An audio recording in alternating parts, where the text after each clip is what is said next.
Welcome back to another review on Carrier Review. I'm Carrier, and I am going to be reviewing this past episode of Love After Lockup. And we're just going to jump right in and get started. So, the first couple that we have this particular episode is Brittany and Marcelino, and they are they're in the process of actually getting into the sober living house and getting the things that belong to them out of the house. Now, they haven't really touched back on the money part as far as if they found out whether he did anything with the money or not. But they are inside the house and they have a U-Haul outside, so they're kind of waiting to see if they're going to be able to get their furniture back, which they did end up getting their furniture back in the end. Now, this scene, I was thinking in my head, like, okay, this is supposed to be a sober living home, and I'm thinking that it's an idea that they have not been able to start yet. But it seems as though people are already living in the house in order to get sober, because when they were getting the furniture out of the house, they cut on the lights in one of the room, and the guy was like, man, I'm sorry, we got to get this bed out of here, and you could tell somebody was in the bed. One room had like 3 beds in there, and it was like clothes and like a shed and stuff like that. And I was just like, first of all, is Robert on drugs? Because they are just not answering that question. She just keeps saying it seems like. Also, what was I about to say? Are people already living in the house? Did he take the money? Like, has the sober living facility already started to be used? Is that like, what is going on? I'm so confused with this segment, because in the preview they show Brittany and Marcelino going back over there, and I'm just sitting up there like, what is going on? Like, I know what's going on, but I feel like I'm kind of confused a little bit. So I don't know. I knew what they were doing, but it was just confusing to me, because I was like, what are they doing? Like, I know they're taking their furniture out of there, but is that the $8,000 that they're talking about they invested into the house because it was furniture? I don't understand. If anybody knows, let me know in the comments, because I'm just like, I don't know. I feel like I did when I watched that movie Us, when I was watching it and I knew what was going on, but I didn't understand what was going on. And that's how this situation is. Like, I don't understand everything that's going on. And a lot of other reviewers have been saying like, oh, this storyline is fake, it's made up, they're dragging it out. And I can't tell what, like, if it's fake, if they're dragging, I can't really tell what is exactly going on, because they are not answering any questions. The only thing they've been able to do was confirm that money was missing. Brittany and Marcelino kind of get into it after she confesses, and then he confronts her, and then they go to the house, and now they're moving stuff out. So besides all that, like, I'm just like, is it something that I'm missing or what? Like, what is going on? I do not know. So maybe I'm just a little, not thinking things through, or not really paying attention to their segment how I should. But I don't know, like, their storyline is like kind of like one of the least interesting storylines to me. So maybe I'm really like paying half attention when their storyline comes up. I don't know. But all I know is that they got the furniture out the house. They got everything in the U-Haul. So to me, they should be done with Robert, unless the furniture is not within the $8,000 that they was talking about, and he still ran off with the money. So that was Brittany and Marcelino and my confusion, because again, the next couple that I'm going to talk about is Shawn and Sarah. Now, Shawn is kind of fed up with being, just talking to Sarah on the phone, and they supposedly talk every day, but he has not been able to see her or meet back up with her. So he basically gives her an ultimatum, and he's like, look, I'm going to give you an address. You meet back up with me I feel a yawn, like just like it's just sitting right here. Either you get back with me, you meet up with me, or I'm just gonna be done because I don't understand what's going on. Like, I'm talking to you on the phone and I'm sending you money, like you might as well still be in jail. And she's like, I don't really appreciate him giving me an ultimatum because I've been away from my daughter for 6 years. She's dealing with the guilt of the crime that she committed because she never got closure from not being able to confront the family, and not confront the family, to apologize to the family for causing one of their relatives to pass away. Oh, excuse me. I knew it was coming. I'm not even sleepy, so I don't know. Maybe it was just a buildup of air. I don't know. But she basically talks to her mom, and she's just like, look, I've been talking to this guy, and he's really making a big deal about me seeing him. And her mom was like, no. Like, she said what any other mom in that situation would say, hopefully. She was like, look, you need to focus on yourself. You need to focus on getting yourself together, continuing to be a good mom to your daughter, and continue to work on y'all's relationship. And Shawn, he ends up giving her, he said, I'm going to send you this address. If you show up, you show up. If you don't, you don't. And then we're just going to move on from there. So he sends her the address, and he goes there to meet her. And he's at the point where he's just tired of feeling like he's being used for money. So he meets up with her. They sit, they talk or whatever. And during the course of the meal, they look like Shawn looks like he put on some weight. And Sarah is there with no money because they did not say anything about her getting a job or anything. So she's expecting him to pay for the food. She suggests that they go tanning. He takes her tanning, and he's like, well, I'm assuming that I'm going to have to pay for this. And she was like, yes, you are going to have to pay for this. So he ends up taking her. I guess he takes her to do that. We didn't get to see that part. But Shawn did like he put on some weight. So it kind of don't make him look as creepy, I guess, in a sense. And I feel like the girl's 28. Shawn still has not revealed that he is 46. She thinks that he's 36. And I also don't think that he revealed that he has 6 kids. And I feel like when it comes to Sarah, I feel like if she's really interested, I know everybody that gets out needs their adjustment period, but I feel like you can still date and not involve your child, because she met with him at the restaurant. She didn't bring her daughter, and they're going to do something together. And that's pretty much all he's asking for. Besides, he wants intimacy from her, because in his mind, that's his girlfriend. He's sending her money, kind of providing for her in a sense. And she lets him, he's kind of holding it to her like, look, I met you online. I moved down here. I relocated my whole life. And in one scenario, she told him, like, I did not ask you to do that. So he did that on his own. So to me, it's like, okay, so she just would have been okay with a long distance relationship. But honestly, that's what they had in the first place. A long distance relationship. Like, so yeah, of course she would have been just fine continuing to do that, because he would have been sending her money, and she just would have been at home being a mom, living with her mom, trying to get herself together, and dealing with the guilt of basically being the reason that somebody passed away.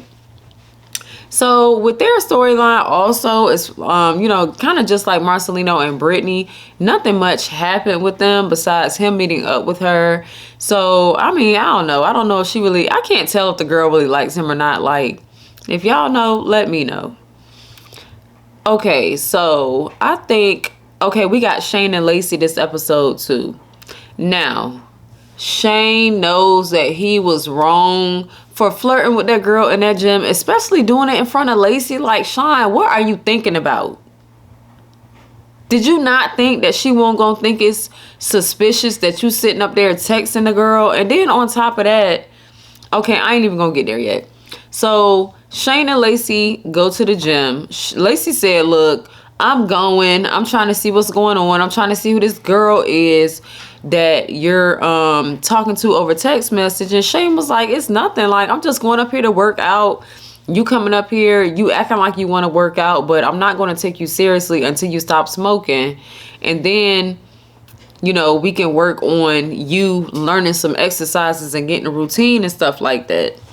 So they get to the gym and they check in. Like, Lacy just seemed like she in there mean mugging everybody. Like, he's signing in and she looking at the girl behind the desk like, and the gym was empty, mind you, okay? That gym was so empty. So I'm like, are they going there at like in the wee hours of the morning when everybody else is at work? You know what? It'd be a lot of people in there in the morning. So I ain't even gonna say that. But when did they go? Like, nobody was in there. Maybe they went in the middle of the day and the kid, no, because they not filming it now. So the kids are in school now, but they wouldn't have been before. I don't know. I'm assuming Lacy dad was watching the kids, I guess, because they don't never show Shane family up here. So this skinny girl with no shape, and I'm just saying, she looks fit, but she was like straight up and down. She wasn't as curvy as Lacy. And Lacy's kind of off in the background on an exercise bike, I believe, or maybe it was an elliptical, I'm not sure. But she was off in the background, and this girl walks up to Shane and she's like, hey, how you been? And he's like, I've been good. You know, you looking good. And she said something about like, oh, well, do you want me to hit you up on text? And he's just sitting up there like, yes. And I'm just sitting up there like, Shane, what are you doing? Lacy is sitting right there and she can hear you. Like, if you don't think that she's gonna feel like that's inappropriate, you are crazy, okay? Like, I don't understand what he was thinking about. Why would he think that that's okay? So after the girl walks off, he's like, I'll text you. And Lacy's just sitting up there like, she had to be fuming. So she walks up to Shane and she's like, what was that about? And Shane was like, what are you talking about, baby? Trying to throw that in there. He was like, what are you talking about? Like, people always compliment each other when they come to the gym and they see each other all the time. Or, you know, it's just gym talk. But it's not just gym talk because you're talking to her outside the gym. So Lacy was like, look, I'm trying not to make a scene. I'm trying not to get upset. Even though the girl in the background that was behind the counter, she was like looking right at them, you know, trying to act like she looking on the clipboard, but she was looking up like, yeah, what's going on? So they end up going outside because she was like, your little friend, whoever she was, she can give you a ride home. I'm not giving you a ride home. So Shane goes out there and he's like, what is up with you? And Lacy was like, I went through your phone. I saw you texting her and I don't like it. And now that I saw this right in front of my face, I don't trust you. And Shane was like, what you want me to do? Take a lie detector test? I'm dead serious. And Lacy was like, all right, fine. This boy turns around. It's funny because I want to say not even like 2 minutes later and says, you know what? I was not serious when I said a lie detector test. I just said I was serious, but I wasn't serious. But she done took me serious. So now things is getting serious, okay? He has to take a lie detector test so that Lacy would be able to trust him. And she's being a hypocrite because she's still talking to John. She been talking to John since they had the baby. And honestly, if she been talking to John since they had the baby, if she confessed to that, she's been talking to John since she got pregnant. So I don't want to hear all this, I recently been in contact with John. No, Lacy never lost contact with John. They have kept in contact all this time because she has romanticized them being in a relationship, but she knows it won't work because he's on drugs. But she just keeps him there because in her mind, Shane is gonna mess up. Or Shane is doing her dirty. And she feels like, if I'm in a relationship, scratch that. If I'm married to you, She already don't trust him from the first time when he said he cheated on her, okay? I feel like in Lacy's mind, she's like, if I'm married to you, you already acting funny. I'm going to talk to John because I know you're going to mess up because I can see it coming. But then at the same time, it's like, that's not really a solution. Because they took it a step further and they actually have a child together. So I don't think Lacy realizes if they're not together for whatever reason in the future, she's still going to have to deal with Shane. She wants to deal with John. She's going to have to deal with Shane because they have a child together now. Little baby Summer. So that situation can get real complicated real fast because of the added element in their marriage of them having Summer together.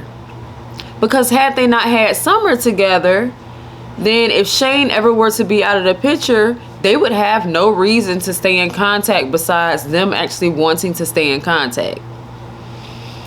So that was it for Shane and Lacy. I'm ready to see this lie detector test, to be honest with you, because I feel like that food might fail. And John gonna be sitting in the background ready to tell Lacy, I told you so. Told you not to marry him. Told you not to do this, not to do that. He ain't the one for you. Of course John gonna say what he gonna say because he ain't gonna want Lacy to be with nobody but him. So that was it for Shane and Lacy. Okay. The next couple that I'm gonna go to is Brittany and Ray. It's like dun dun dun. Cause you know he wants to meet her mom. And her mom is just like, no. So Brittany and Ray, they start off, they're leaving out and she wants Ray to meet her mom. So instead of talking to her mom about it before she brought him over there, she just goes over there with Ray in the car. He's, you know, I ain't gonna say he's dressed up, but he's dressed casual, you know, he's presentable. And Brittany goes in the house first and she's like, hey mom, I want to talk to you about something. And her mom was like, what is it? And Brittany was like, Mom, when you gonna meet Ray? Like, come on, give him a chance. Like, why are you doing all this? Like, what does he have to do to prove it to you? Because this is the person I'm with and I really want you to meet him. And Brittany's mom was like, look, I will meet him when he's been working for 3 months, when he can produce like 3 paychecks, when he can pee in a cup, spin around 3 times, speak Spanish and all this other stuff. Like, she got this whole long laundry list of expectations for him. And I'm like, that really is not going to ensure that he's going to treat her right, or that he has a good character, or that he has good or bad energy. Like, I feel like her mom is focused so much on the financial part and she's focused so much on him coming out of jail that she's letting it kind of block her. And I feel like it's putting a dent in her and Ray's potential, whatever kind of relationship that they could have in the past, and with her grandchildren. Like, yes, Brittany is her daughter, but if Brittany ends up having a baby with Ray, knowing that her mom doesn't like him or did not want to meet him initially or didn't give him a chance initially, like, that could affect her relationship with her grandchild down the line. Because it's like, do you not want to know? Like, your daughter's out here trying to get pregnant ASAP. She's doing ovulation tests and everything. Like, she got the apps and everything. Do you not really want to meet the person that your daughter wants to marry, or that your daughter plans on having children with? Because if they do end up having a child together, that's just going to complicate things even more. But her mom was like, I didn't raise you to take care of no man, and I raised you to take care of yourself, and he's just not bringing nothing to the table, so I don't want to meet him. And I'm like, so her mama must ain't never seen What's Love Got to Do with It, because I was bringing a lot to the table, but he was beating Tina behind. She must ain't never seen what is it, Waiting to Exhale, because that situation happens a lot. Angela Bassett sitting up there with her husband, she working in the law office, or you know, he's a high profile lawyer or attorney or whatever. Excuse me if I'm getting these facts wrong on Waiting to Exhale, but I ain't seen it in a while. I gotta refresh. But same thing, like he ended up cheating on her. She burnt the stuff up, but it still didn't change the fact that he cheated on her, left her with those 2 kids. You know what I'm saying? He made sure that they were taken care of and that his kids was in private school and all that. But it's like your child can be in a bad relationship with anybody, whether they have money or not. And she can be in a good relationship with anybody, whether they have money or not. Like, I understand her mom wants the best for her daughter, and in her mind, the best is having a man there that makes enough money to provide for you and him. But it's like, so does his character not matter at all? Or, you know, you don't want to meet him so you can get a feel for his energy at all? Like, I get where her mom is coming from, but then again, I don't get why she would not want to meet somebody who is living with her child, whether she already has these preconceived notions or not. Because I feel like with Brittany's mom, she's one of those people that is like, I never smoked, I never drank. If you smoke marijuana, then you know that's a gateway drug. It'll lead you to do other stuff, and it's really bad, and it'll have you this and that. And it's like, if her mom lives her life a certain way and she has these preconceived notions in her head about people, she's pretty much, to me, being closed-minded. She has the right to operate as a parent however she wants. Her daughter's 30-something years old, but she's still her child at the end of the day. But at the same time, it's like, I agree with Ray family. Like, girl, you could be with a doctor that's not treating you right. Just because it's him don't mean that he's not necessarily going to treat you right. Because I feel like that's all her dad cares about, is that he treats her right. And I think with her mom, is more so of, is he going to be there to take care of you? And I mean, if Brittany's independent, and she's been independent for this long, no matter what she goes through, she's going to be independent and be able to take care of herself no matter how the situation turns out. Like, so in my mind, it's just like,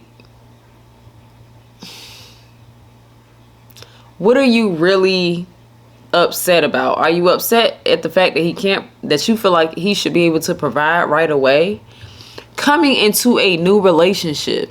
Because at the same time, okay, most people that just start dating or whatever don't necessarily live together.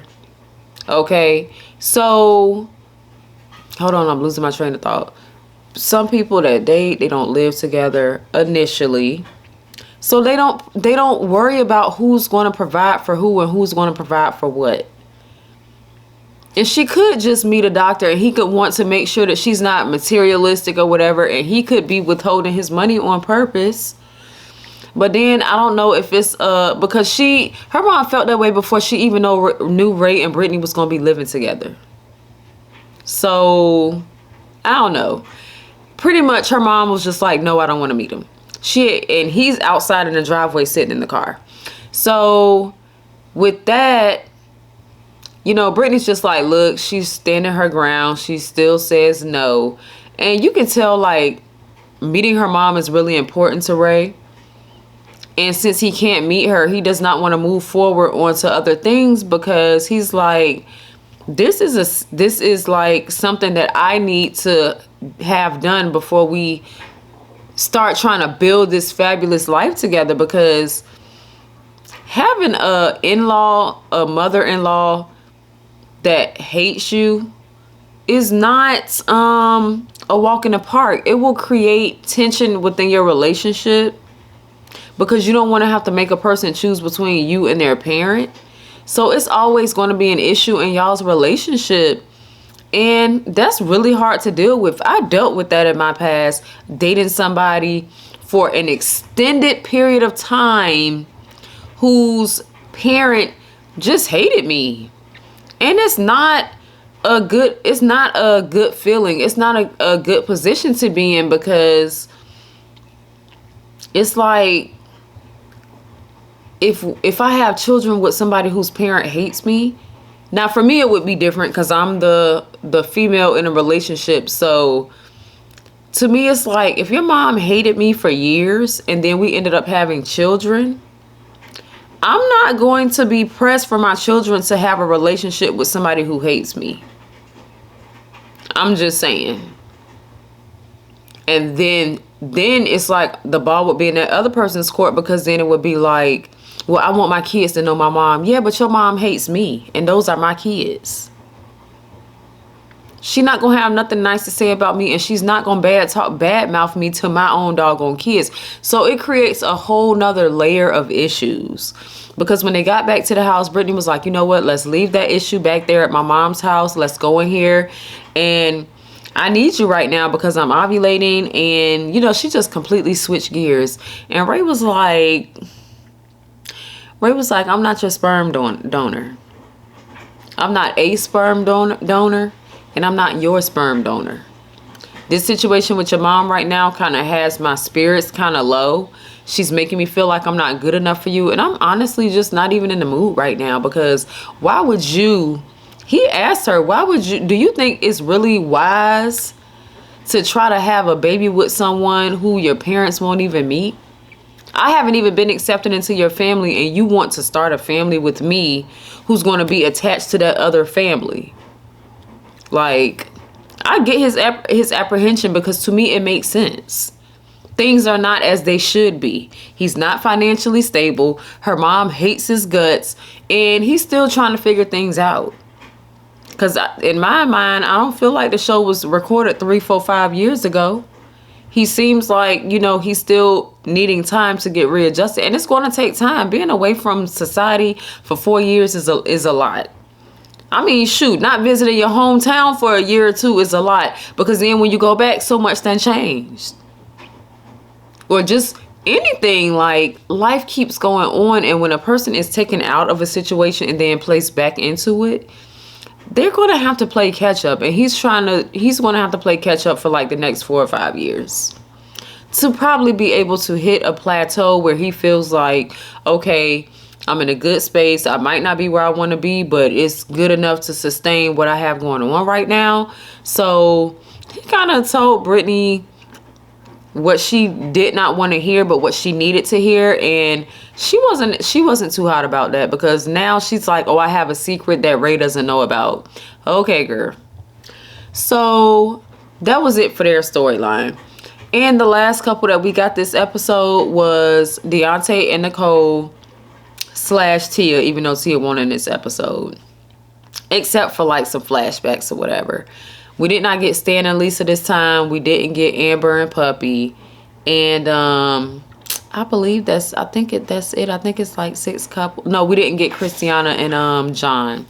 So Nicole, Daonte agrees to meet with Nicole, and they meet up. And when he sees her, he is just like, what happened? She's skinny as I don't know what. He said she looked awful. Now Daonte started the episode off up here, and by the time their segment went off, he had still sunk right back down to the bottom, because she's like still bringing up this, well, you know, I just want to know if you would still be interested in a three-way relationship. I cannot talk today. 3-way relationship with me and Tia and you. She knows I'm here. I'm still with her. But, you know, I just want to see if that's something you want, because I miss you and I want to have you a part of my life. But Daonte was like, girl, you trying to have your cake and eat it too. And then, you know, in the end, he tells her that he'll think about it. But I'm like, oh my gosh, how did I miss that? So she's like, well, I've had COVID twice. And he's like, that explains the weight loss. Boy, are you crazy? You think that explains the weight loss? Okay. So he's like, you know, still leaning on this Chelsea thing.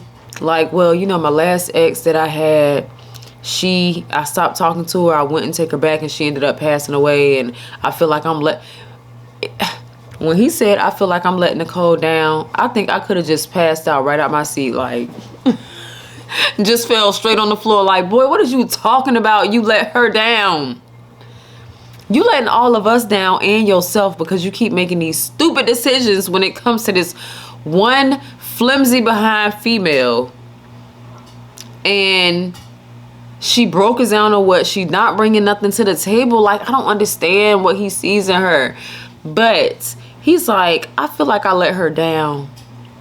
And, you know, in one breath she said she lost a lot of weight. So that explains, she had COVID twice. So that explains her weight loss. But then in the next breath he says, but I ain't buying that. So which one is it? Do you believe her or do you not believe her? Because you acting like you still like on the fence about everything that's going on. So she's like, well, you know, just think about that. And I don't have no way home. So do you mind taking me home or you want me to walk? And she kind of giving this little look to the side like, I know you ain't going to make me walk. I ain't planning on walking anyway. You know, trying to be cute. And she's just making it seem like, oh, I just miss him so much. And when he was in the car, I just miss being around him. Like, it just feels so normal to me. And I'm like, girl, let's not forget that you hit him up because you need money. And you can't find a job. And you know that he was taking care of you and that Tia's not. But I thought Tia had money. I'm not understanding. Anyway, she's still talking about this doggone boob job. Well, I want to get a boob job. You know, this is a Wonder Bra. I can't remember what she called it. And my boobs are flat, but when I put on this bra, it just pulls them together. It lifts them up. It pulls them together. And you know, but this is not enough. I need the boob job, and I just don't have anybody to pay for it, and I can't afford it because this dress, I like it, but it always rides up. I can't afford to pay for it because I don't have a job, and Daonte, he keeps going up here and then going back down. Because in one breath, he was like, Lord, I'm just waiting for her to ask for something. But then in the next breath, he's like, so how are you doing financially? Like, why?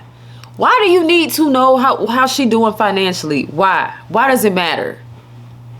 You were there to figure out what she wanted. She told you what she wanted. It was something that you already said no to before. She asked you, you answered that before. But you're asking her, is she okay financially? Why? Why are you even opening the door to have that conversation with her? So she's like, no, I wouldn't even feel right taking your money right now. Like, I was thinking about it, and that was the whole point of me calling you. But no, I don't want to take your money because it's going to feel too suspicious because I just kind of am getting back on track with you. So if I start just taking money immediately, you're going to think I'm using you again. But I want to use you, but I don't want you to know I'm using you this time. That's what she was giving to me. So that's my washing machine. I'm like, wait a minute, what is that? Somebody coming downstairs? So I mean, this I need to be there to protect her from Tia, and I let her down, and he's sitting up there crying like, what happened to you? Like, are you serious? And you know what? I know it was trifling, but when Nicole started crying and she walked away, I just laughed. I genuinely laughed because I was like, girl, is you laying eyes on him and knowing what you let go affecting you that much? Because you was acting like you didn't even like him at first. So I do not feel sorry for you. I don't feel sorry for neither one of them. I don't feel sorry for her because it's like you had your chance. And I'm one of them people, like, I will hang in there with you and I will stick in there with you, especially, you know, even if I know that you're doing some messed up stuff, but only for so long. Because I know I will hang in there for the simple fact that I know that I am a cutoff queen, okay? I will stick by you, but when too many things just keep happening and happening and happening, I will actually warn somebody, like, look, like, this is affecting our relationship. Like, I can't I'm trying to hang in there with you, but you know, you gonna get to the point where I'm just not gonna talk to you no more.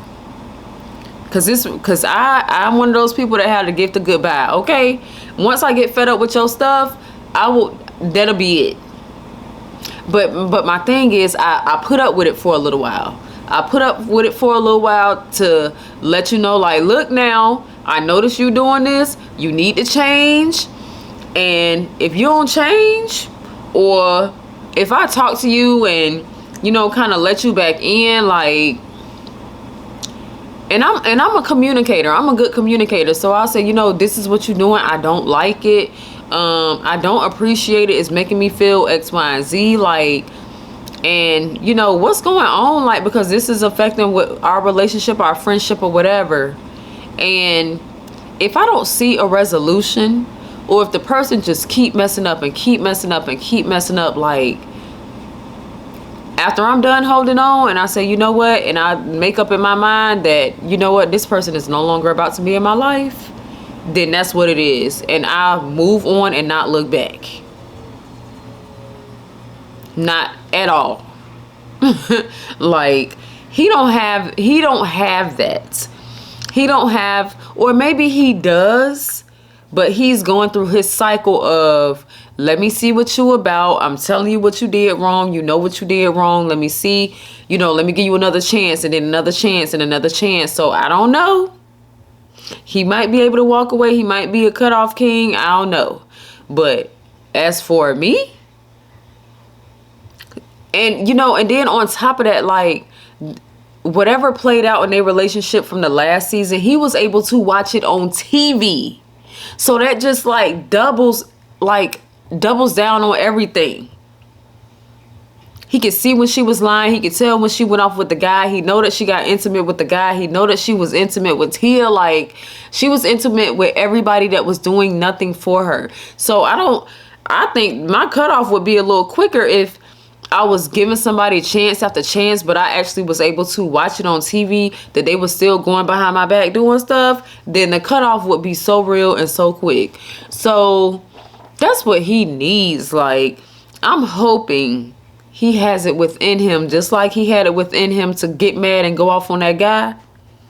That Marine came out. I hope he has it within him to cut her off when he sees that all of this is a scam. But at the same time, I can't tell nobody how many times they need to let somebody hurt them until they go ahead and cut them off. So I'm not one to speak on it. But that was this episode of Love After Lockup. It was a better episode than last week, because last week I was just so bored with it. I was like, come on now. If y'all don't get my couples back up here, I don't know. But thank y'all for watching this review. Like, comment, share this video, subscribe to my channel. I am working on getting up to my next goal of 50 subscribers. So if you like my reviews, you like watching my reviews, you look forward to watching my reviews, just go ahead, click that subscribe button. I don't know if it's right there or right there or right there. I don't know. Wherever it is, click on it. It don't take but a second. Help me get to my next goal. It would mean so much, because I'm really committed to this. So, you know, it's just, I'm gonna just keep it coming. But I am about to go and watch episode 2 of Squid Game, and I'm gonna do a review. Maybe I should have put episode 1 on that last my little title last time. But yeah, I've been watching Squid Game and I really like it. I'm halfway through episode 2, so I'm about to go watch the other half. But thank y'all so much for watching my review. This is kind of going kind of long, so let me go ahead and shut it down now. And I will see y'all next time I make a video. And I'm wanting to go ahead and do episode 2 of Squid Game on my next video. Because I'm basically able to watch that, binge watch it, instead of having to wait for this or American Horror Story. So I feel like I have to yawn again. Y'all have a good night. Thank y'all for watching Carrier Review.